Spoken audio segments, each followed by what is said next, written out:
Hello and welcome to this very special Facebook Live session that is being brought to you by Indraprastha Apollo Hospitals. And I'm delighted that you could join us for another one of these sessions. Thank you for the overwhelming support that you have shown for these sessions as we endeavor to bring out credible health information on a health topic or subject that is of your interest or a cause of worry. And this week it is no different. I am delighted to be joined by Dr. Nikhil Modi. As we all know, Dr. Nikhil Modi is an expert in respiratory medicine, intensive care. A lot of you would be very familiar with Dr. Nikhil as he was at the forefront of the battle against the various waves of COVID that we had. And thank you once again, Dr. Modi, for joining us for this session. Hello, Dr. Karan. My pleasure to be here.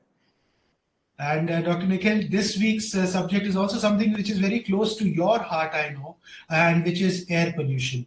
As we know, especially in the north of India during the winter season, the air becomes particularly bad. There are various reasons that are attributed to it: geographic, man-made, pollution being caused by vehicular traffic emissions, etc. But what we do know for a certain fact is that it causes an impact on our health. Dr. Nikhil, I'd like to understand from you first and foremost, what is the impact of poor air quality on our health? Yeah, so I think this poor air quality is a big issue, especially in northern India, as you have correctly said. Now, this pollution level which is there, which we are talking in terms of particulate matter PM 2.5 levels by which we measure, it being in range of almost 500 to 700 in various areas. So it's a very highly toxic levels, which I say. Now, when we inhale these toxic airs, which compose of different gases from burning of fuels, from automobiles, from factories, and prali, which we talk about this part of the year round. So these have multiple gases which are toxic as well as carcinogenic. That is, it can cause cancer also. So when we inhale them, they reach directly into our airways, then into our lungs. So obviously the first organ to be involved is our airways and lungs. So we start with acute symptoms of runny nose, nasal itching, sneezing, followed by throat pain, cough, and then it progresses to breathing. But apart from these acute things it can cause long-term damage as well.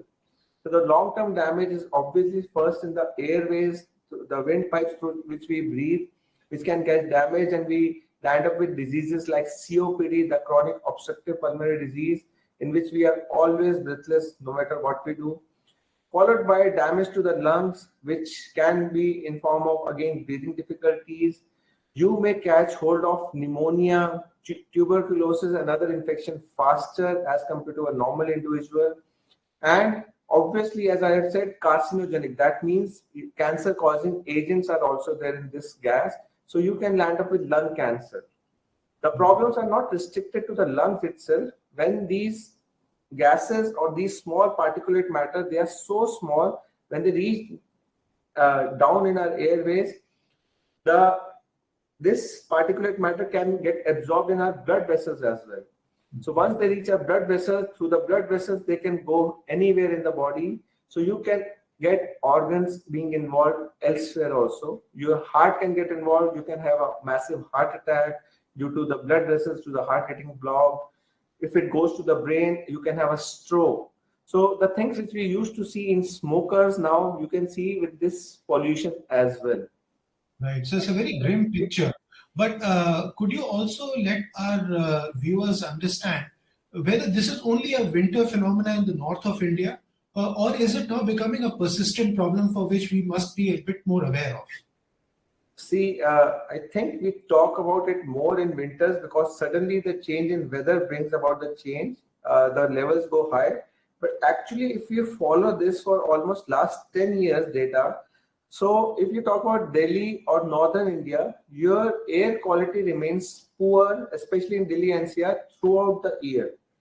It may be to a lesser extent, but it is never on the normal range. So it's a year-round phenomena. But what happens in winters, the wind speed is usually slow. The cold air which is there, doesn't let this particulate matters to be washed off easily. So they collect more. We see the smog around, and that's why this collected air continues to get more and more polluted. So the levels rise much more at this point of time. Further, obviously, some additional factors like prali burning at this point of time add to it. But actually, the automobiles exhaust, the industrial things, they are present all the year round, and to some extent, they are hampering this air to be normal throughout the year. Right. And you spoke about the acute symptoms.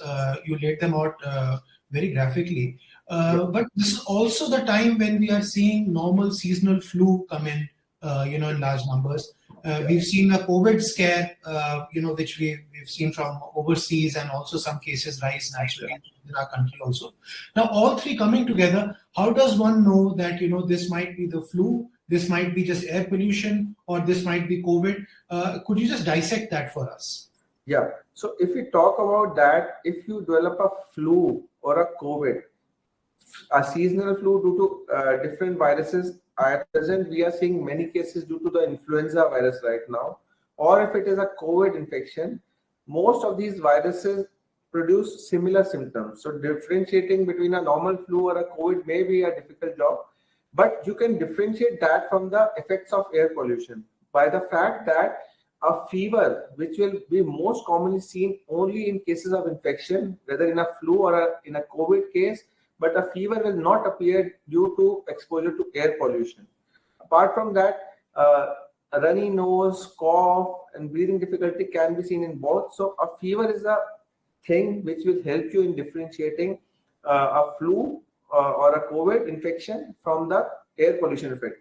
But to add to this, if you are getting affected by a flu, chances of you getting a severe infection and more severe symptoms are presently more, because after the flu, your airways become inflamed, and these inflamed airways are not able to protect you from the air pollution effects as much as a normal individual may be. So that aggravates the symptom in a flu case as well. So we are seeing that cases also.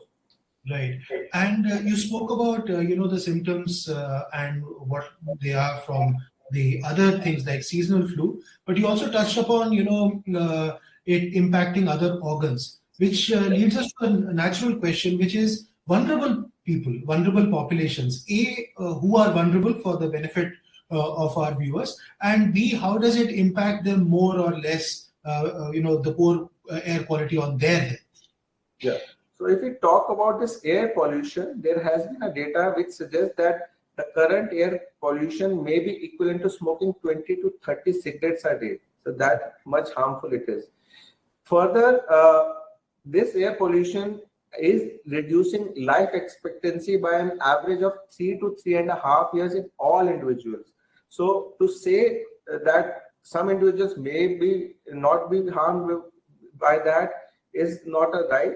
So each and every population is vulnerable. But if we talk about two groups specifically, one is children. Children, because their lungs are still not developed, they are still in the developing phase, and now they are getting exposed to this pollution at a very, very young age. So the amount of damage during developing years to the airways and to the lungs happening in them is much, much more as compared to any other healthy young adult. So that forms the major vulnerable group one. The second group I would say is elderly population. With increase in age, there is always a phenomena of your lung capacity decreasing with time. Further, with age, we see many of them having problems like diabetes, India being a diabetic capital of the world. And apart from that, heart issues, hypertension, and long-term stress in the body. So there are changes in the body which may suddenly be aggravated by exposure to this pollution. So elderly population landing up with COPD, landing with cardiac complication due to this pollution is much, much more. So children and elderly population form the major group which may be affected by this air pollution. Right. And you spoke about some comorbidities, which was very interesting. You spoke about diabetes, you spoke about hypertension, and also people who may have an underlying asthma or COPD. They could be in any age group. Like in India, we are finding younger and younger people with these conditions. So what is your advice to them specifically for air pollution? So asthma or COPD, we talk about. COPD was a thing which we used to see only in smokers at one point of time. Now, non-smokers are also landing up with COPD due to this pollution. So all the patients who have asthma or COPD with sudden rise in this air pollution, they may have aggravated symptoms much more as compared to a normal individual, as well as a heart patient or a patient who has hypertension or diabetes are further vulnerable to their symptoms getting worse, or they may acquire pneumonia faster as compared to normal individuals. So first thing they need to do is take their medications very regularly, because their medications will control all the inflammation they have, all the symptoms they have. So the vulnerability catching hold of new things and worsening will be much less. Secondly, I would advise them, don't go out unless and until too warranted. Try to be indoors, try to avoid this pollution as much as possible. If still for any reason you have to go out, I would say COVID has made us learn one thing very good is wearing a mask. So we have been propagating to use masks for last 10 years when we go out in this pollution. So now we know we can wear the mask easily. So for this pollution also, when you have to go out, it is utmost necessary, then wear a mask when you are out. Second thing is people who do regular exercises. So for the time being, we advise don't do exercises early morning or in the evening when the pollution level are at its maximum. When the sun is out, afternoon time is still a suitable time to go outdoor for walking or doing some exercise. Otherwise, try to do indoor exercises more till the time this high pollution settles down. Right. Okay. So that's very useful advice. We've spoken about the problem, what it does to human health, what it does to vulnerable populations. How can you differentiate between the various symptoms that may turn up, whether it's COVID or the seasonal flu or the impact of air pollution? But in the next segment, I'd like to talk about the adaptation strategies that we can have. We cannot really do much about changing the entire environment. But I know you do have good advice on people how they can sort of reduce the impact of air pollution. But let's talk about adaptation. And in the next section, I'd just like to touch upon the adaptation bit. What would your advice be for people? You spoke about the vulnerable population, but what would your advice be now for people wanting to step out or go about their business as they start this new year to prevent the impact of air pollution? Yeah. So obviously the pollution may take time for the things to settle, whatever legislation, but everyone has a duty to reduce pollution levels at their own end. That will go a long way in controlling this pollution situation. Till the time it is controlled, it may take years down the line. So the things which you can do is, firstly, whenever you go out, wear a mask. Mask is going to protect you significantly from the damage you face due to this pollution. Apart from that, the exercise regime, even if the vulnerable population is not there, anybody who is there, try to do indoor exercises more. If you are doing outdoor things, try to go out only when the pollution levels are at its minimum. That is the afternoon time when the sun is out. If the sun is not out, it is not going to make much change. So then avoid it totally. Thirdly, your diet. A diet rich in antioxidants, which are rich there in green leafy vegetables, lot of fruits, go a long way in reducing the impact of this pollution to our body. So improve your diet in that sense. As well as I would like to add that apart from that, you must do good amount of exercises that may help you in controlling the impact of this pollution. Your yoga, your daily exercise